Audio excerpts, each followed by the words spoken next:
नमस्कार दोस्तों, स्वागत है आप सभी का। मैं अमित कुमार आप सभी का बहुत बहुत स्वागत करता हूं। साथियों, आज की ये क्लास आपकी लाइव नहीं हो पाई है, इसका मुझे दुख है क्योंकि मैं कहीं और हूं और आपकी क्लास लेना बहुत ज़रूरी था।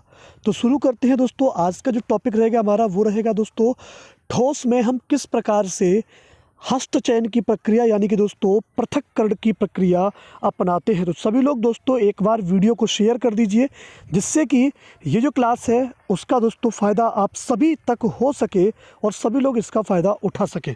चलिए फटाफट से एक बार शेयर कर देंगे। और जो लोग हमारे साथ पहली बार क्लास में जुड़ रहे हैं वे लोग क्लास को सब्सक्राइब करें, चैनल को सब्सक्राइब करें, वीडियो को लाइक करें और अपने सभी मित्रों के साथ शेयर करें।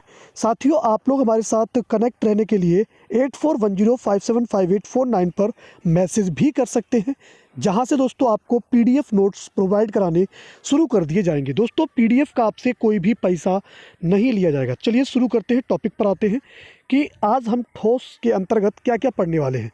तो दोस्तों ये जो हमारा टॉपिक आपको दिख रहा होगा कि आज ठोस को हम किस किन विधियों से अलग कर सकते हैं या उनको पृथकीकरण के लिए हम क्या क्या कर सकते हैं। दोस्तों आपने देखा होगा अक्सर जब हम घरों में रहते हैं तो हमारे घरों में एक प्रक्रिया अपनाई जाती है जिसको कहते हैं हस्तचयन यानी कि हैंड पिकिंग। दोस्तों इस विधि में क्या होता है, दाल या कंकड़ से दोस्तों हम क्या करते हैं, इसमें हाथों से चीज़ों को उठा करके अलग करते हैं। दोस्तों जैसे चावल होता है, दाल होता है, उसमें कोई भी कंकड़ वगैरह आ जाता है तो हम उसको क्या कर देते हैं, अलग कर देते हैं। तो वो जो प्रक्रिया होती है आपकी, वो दाल चावल में से कंकड़ आदि को निकालने वाली प्रक्रिया को हस्तचयन कहा जाता है।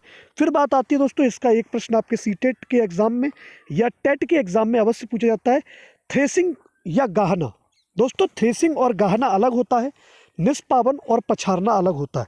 दोस्तों थ्रेसिंग और गाहना क्या होता है कि इस विधि में डंडियों से, दोस्तों किससे, इस विधि में डंडियों की सहायता से या हाथों की सहायता से अन्न के पौधों को पीटा जाता है और अन्न को अलग कर लिया जाता है, या फिर दोस्तों बैलों के द्वारा भी इसको कुचला जाता है।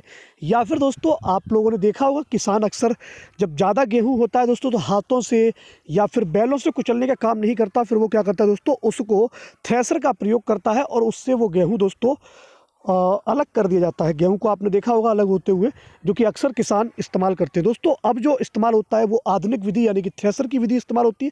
लेकिन अक्सर हमारी गलती क्या होती है, हमसे प्रश्न पूछा जाता है कि किस विधि से अनाज के कणों से भूसा अलग किया जाता है।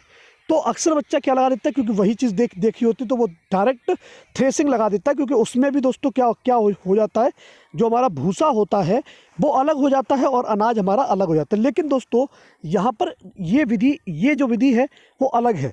जब इसमें दोस्तों ये चीज़ कही जाए तो इसमें क्या होता है कि जब आपके भूसे को अलग करवाया जा रहा है तो दोस्तों एक ऊंचे स्थान से हम गेहूं को और भूसे को गिराते हैं, जिससे क्या होता है, भूसा अलग हो जाता है, जिसमें दोस्तों हवा का प्रयोग किया जाता है। अक्सर आपने अपने अपने माताओं को देखा होगा, माताएं बहनें जो होती हैं वो दोस्तों क्या करती है घर में दोस्तों, जब कोई भी चीज़ हमारी ऐसी होती है जैसे दाल हो गई, उसको हमें फटकना पड़ता है, या फिर गेहूं हो गया तो उसको हम साफ़ करने के लिए क्या करते हैं कि हल्का हल्का कूड़ा उसमें से बाहर चला जाता है, उसको निष्पावन या फिर पछाड़ना कहते हैं। याद रहेगा, निष्पावन या फिर पछाड़ना। अगला है दोस्तों कि चालन किसे कहते हैं। चालन, दोस्तों चालन आप लोग जब घर में आटा बनता होगा, मतलब आटा की रोटी बनती होगी, तो दोस्तों माताएं बहनें सभी लोग क्या करती हैं, चलनी की सहायता से आटे को छानने का प्रयास करती हैं।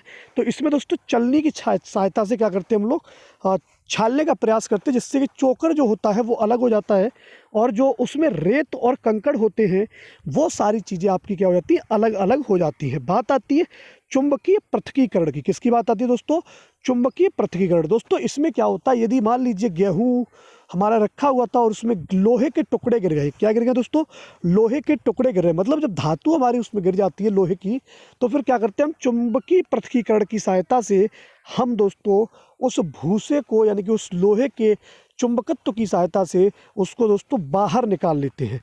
बात आती है सर और क्या पढ़ेंगे अब, तो बेटा अब पढ़ेंगे आपका ठोस द्रव और पृथकीकरण। दोस्तों किसका, ठोस और द्रव के मिश्रण का पृथकीकरण। बात आती है कि सर इसमें कौन कौन सी विधियां अपनाते हैं। दोस्तों इन विधियों को ज़रा ध्यान से पढ़िएगा, क्योंकि अक्सर गलती होने के चांसेस इन विधियों में बहुत ज़्यादा रहते हैं। देखो आपको एक एक चीज़ दिख रही होगी, कहा गया है सबसे पहली हमसे अवसादन। अवसादन मतलब क्या होता है कि मान लीजिए कि अब हमने चीनी और नमक ठीक है, एक चीनी हो गया और एक रेत हो गया। ठीक है, चीनी और रेत को हमने क्या किया कि एक पानी में हमने उसको घेर लिया, मतलब चीनी और रेत को हमने मिला लिया। अब हमने उसको पानी में घोल दिया। तो फिर जब पानी में घोल दोगे तो क्या होगा, जो रेत होगा, जो भारी चीज़ होगी वो रेत होगा, क्योंकि चीनी तो पानी में घुल जाएगी। तो जो जो रेत होगा वो नीचे की तरफ सेटल डाउन हो जाएगा, नीचे की तरफ जो बैठ जाएगा दोस्तों, नीचे की तरफ जो बैठ जाएगा, यानी कि तल की तलछटी में बैठ जाना दोस्तों। जो ठोस आपका बैठ जाता है, उस विधि को दोस्तों हम क्या करते हैं, अवसादन कहते हैं। अब बात आती है कि मान लीजिए हमने एक बीकर में ये काम कर लिया। अब हमको दोस्तों कहा गया है कि नमक और रेत को अलग अलग करो। तो हम क्या करेंगे कि बर्तन को कम से कम हिलाए हुए, दोस्तों कम से कम हिलाना, जिससे कि जो नीचे बैठा हुआ रेत है वो हिले ना, वो पानी में दोबारा से घुले ना। तो दोस्तों हम क्या करेंगे, बीकर को टेढ़ा करेंगे। क्या करेंगे दोस्तों, हल्का सा टेढ़ा करेंगे, और टेढ़ा करके दोस्तों जो ऊपर का पानी पानी होगा वो दूसरे बीकर में निकाल लेंगे। क्या कर लेंगे दोस्तों, दूसरे बीकर में हम उसको निकाल लेंगे। मतलब ये जो प्रक्रिया होती है उसको निस्तारण या फिर निथारना कहते हैं दोस्तों। बिना हिलाए हुए दूसरे बर्तन में पानी को उड़ेल लेना क्या कहलाता है, निस्तारण या फिर निथारना कहलाता है। अगला है दोस्तों कि निस्यंदन या फिर छानना किसे कहा जाता है, निस्यंदन या फिर छानना। दोस्तों जिस प्रकार से अब आपने वो नमक और पानी का जो हमें आपको उदाहरण चल रहा था, नमक और रेत और पानी, तो दोस्तों जब आपने रेत वाला बीकर अलग हो गया होगा, अब एक में आपका क्या आ गया होगा, हल्का सा रेत होगा, फिर हल्का सा उसमें नमक होगा, नमक तो पूरा ही होगा, और पानी होगा। तो अब हम उसे क्या करेंगे, उसको हम छान लेंगे, और वो छानने की जो प्रक्रिया होती है उसको दोस्तों निस्यंदन कहते हैं। क्या कहते हैं, उस प्रक्रिया को निस्यंदन कहा जाता है।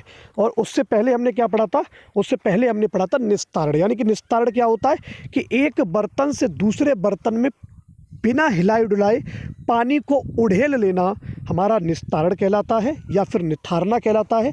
और छानना या फिर निस्यंदन दोस्तों किसे कहते हैं कि आप छलनी का प्रयोग करके उसे क्या करते हैं, उसे क्या करते हैं, आप छानने का प्रयास करते हैं। जैसे चाय की पत्ती से हम चाय को निकालते हैं, चाय में से चाय की पत्ती को निकाल देते हैं, वही प्रकार से फिर बात आती है कि अब जो हमारा नमक वाला था, अब उसमें क्या होगा, उसमें जो हमारा नमक और पानी था, अब उसमें दोस्तों जो बचा होगा वो नमक बचा होगा और पानी बचा होगा। आपका जो रेत था वो पूरी तरह से अलग हो चुका होगा। अब बात आती सर नमक को कैसे अलग करेंगे पानी से, तो भाई बात कुछ नहीं है, बात कुछ नहीं है। अब दोस्तों कर दो, पानी को आप कर दीजिए वाष्पीकृत। क्या कर देंगे, वाष्पीकरण कर देंगे। और जब आप उसका वाष्पीकरण कर देंगे दोस्तों, तो इससे क्या होता है, समुद्र के पानी से इसी विधि से नमक अलग किया जाता है। यानी कि दोस्तों नमक आपका अलग हो जाएगा वाष्पीकृत करने से। और बात आती है सर इसको वाष्पीकृत करने के लिए हम क्या करेंगे, क्वथनांक का प्रयोग करेंगे या फिर गलनांक का। तो बेटा हम लोग इसको क्वथनांक का प्रयोग करेंगे। किसका, क्वथनांक, यानी कि इसको उबालने का प्रयत्न करेंगे। इतनी बात समझ में आ गई। अगर समझ में आ रही है तो फिर लाइक कर दो, ठोक दो यार लाइक, आप लोग लाइक नहीं कर रहे हो।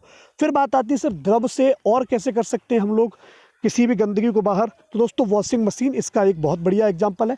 अपकेंद्रण दोस्तों आपका एक तो वॉशिंग मशीन ले लीजिए आप, दूसरा जो हम लोग घर पर दही को मथते हैं, दही को मथने के बाद दोस्तों मक्खन को निकाला जाता है, वो भी दोस्तों इसी विधि का प्रयोग करके निकाला जाता है। फिर बात आती है कि ठोस और द्रव के लिए अलग अलग करने के लिए क्या करेंगे, ठोस और द्रव को अलग अलग करने के लिए।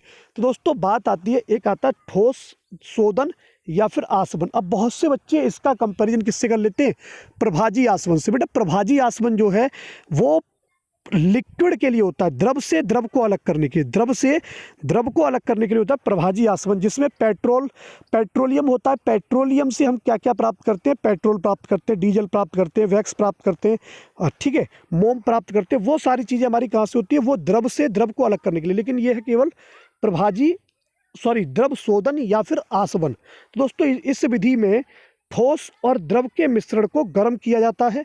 समुद्र के जल से नमक और शुद्ध जल प्राप्त करने के लिए इस विधि का प्रयोग किया जाता है। ये दोस्तों बहुत खर्चीला होता है, इसलिए इस विधि का प्रयोग न करके हम दोस्तों क्या करते हैं, हम सिंपल सा काम करते हैं, हम उस विधि का प्रयोग करते हैं, किसका, वाष्पीकरण का। आगे चलते हैं, आगे हमको क्या पढ़ने को मिलेगा आज के लिए कि द्रव और अवयवों को अलग करना, जिसकी मैं बात कर रहा था पहले आपसे। तो दोस्तों जब आपका दो अघुलनशील द्रव हो, जैसे दोस्तों आपने देखा होगा कि तेल में आपका पानी दोस्तों अगर मिल जाए तो ये दोनों आपस में कभी मिक्सिंग बाउल नहीं होते। क्या नहीं होते बेटा? ये कभी भी आपके मिक्सिंग नहीं होते। जब ये मिक्सिंग नहीं होते, इसका मतलब क्या है कि दोनों ये अघुलनशील द्रव हैं। कैसे हैं? अघुलनशील द्रव हैं। और जब ये अघुलनशील द्रव हैं तो इनको अलग करने के लिए हम क्या करते हैं? पृथक कीप का प्रयोग करते हैं। किसका? पृथक कीप का प्रयोग करते हैं। पृथक कीप आप लोगों ने दोस्तों लेबोरेटरी वगैरह में देखी होगी, कुछ इस शेप की होती है पृथक कीप। तो इसमें आपका यहाँ पर एक कसने वाला होता है, ठीक है, ये कसने वाला होता है। तो आपने क्या किया, इसमें पानी और तेल को भर दिया, पानी और तेल को भर दिया। तो दोस्तों होगा क्या कि तेल आपका ऊपर रहता है, पानी नीचे रहेगा, जो भी है, ठीक है। तो जब तेल ऊपर है पानी नीचे है, इस प्रकार से होता है, तो क्या होगा, आप इसको खोल दीजिए, इस टैप को आप खोल देंगे तो क्या होगा, पानी दोस्तों नीचे निकलना शुरू हो जाएगा। पानी नीचे निकलना शुरू होगा, टप टप टप टप टप टप टपकेगा यहाँ पे, ठीक है। जैसे ही आपने देखा कि तेल यहाँ पर आ गया है आपके यहाँ पर जैसे ही तेल आया, आपने क्या किया कि उस टैप को बंद कर दिया। और उस टैप को जब आप बंद कर दोगे दोस्तों, तो ऊपर तेल हो जाएगा और नीचे आपका अलग दोस्तों क्या हो जाएगा, पानी हो जाएगा। पानी अलग हो जाएगा, आपका तेल इस कीप में रह जाएगा। बात समझ में आ गई होगी आपको, लाइक कर दीजिएगा। चलिए बात आती है प्रभाजी आसवन। दोस्तों प्रभाजी आसवन, जैसा कि मैं आपको पहले ही बता रहा था कि इसमें दोस्तों क्या होता है, देखिए इस विधि से कच्चे तेल का नाम दिया था पेट्रोलियम। क्या कहते हैं? पेट्रोलियम कहा जाता है, ठीक है। जब उस विधि को पेट्रोलियम कहते हैं तो पेट्रोलियम से हम मोम को निकालते हैं, स्नेहक को निकालते हैं, डीजल को निकालते हैं, मिट्टी के तेल को निकालते हैं, पेट्रोल आदि सब चीज़ें निकालते हैं। दोस्तों इसमें क्या होता है, इस विधि में पदार्थ के क्वथनांक बिंदु पर डिपेंड होता है। जब दोस्तों हम उबालने का प्रयत्न करेंगे उन सभी उस पेट्रोलियम को, तो ये अपने अपने क्वथनांक पर क्या होगा, अलग होना शुरू हो जाएंगे। दोस्तों क्या होगा, मान लीजिए कि पेट्रोल का क्वथनांक कुछ भी मान लीजिए आप एक वैल्यू, और जैसे ही उस वैल्यू तक दोस्तों वो उबलेगा तो आपका क्या होगा, वो आपका मिलना शुरू हो जाएगा आपको पेट्रोल। तो दोस्तों इसमें क्या किया जाता है कि दो या उससे अधिक घुलनशील पदार्थों को, दोस्तों पेट्रोल में आपका देखिए डीजल मिला हुआ होता है, मोम मिला हुआ होता है, ठीक है, मिट्टी का तेल मिला हुआ होता है, मोम मिला हुआ होता है। इन सबको अलग अलग करने के लिए हम क्या करते हैं, इन सबको दोस्तों ये पेट्रोलियम में एक साथ होते हैं, जब उसको अलग अलग कर देते हैं तो फिर वो अलग अलग हमको देखने को मिल जाते हैं। चलते हैं आपका कुछ इंपॉर्टेंट फैक्ट पर, जो कि आपके एग्जाम की दृष्टि से बहुत ही ज़्यादा इंपॉर्टेंट हो जाते हैं। दोस्तों देखेंगे यहाँ पर क्या क्या फैक्ट है एक एक करके। कि सफ़ेद सोना किसे कहा जाता है, आपसे पूछ सकता है सफ़ेद सोना किसे कहा जाता है, निम्नलिखित में से चुनाव कीजिए। तो दोस्तों आप बता देंगे कि प्लेटिनम को ही दोस्तों क्या कहते हैं, सफ़ेद सोना का नाम दिया जाता है। दोस्तों किसको? प्लेटिनम को सफ़ेद सोने का नाम दिया जाता है। अगला है, कार्बन डेटिंग विधि से किसी भी वस्तु की क्या करते हैं, कार्बन डेटिंग एक ऐसी विधि है जिसके माध्यम से हम किसी भी वस्तु की दोस्तों आयु को ज्ञात कर लेते हैं। किसको? आयु को ज्ञात कर लेते हैं। अगला आया दोस्तों नाइट्रस ऑक्साइड। किसका दोस्तों? नाइट्रस ऑक्साइड को हंसाने वाली गैस कहते हैं। आपसे सीधा सा प्रश्न पूछ लेगा कि किस गैस को हंसाने वाली गैस कहा जाता है, तो आपने क्या बता दिया, नाइट्रस ऑक्साइड को हंसाने वाली गैस कहते हैं। दोस्तों जो नॉन स्टिक बर्तन होते हैं उस पर किसका प्रयोग किया जाता है? नॉन स्टिक बर्तन पर दोस्तों किसका प्रयोग किया जाता है?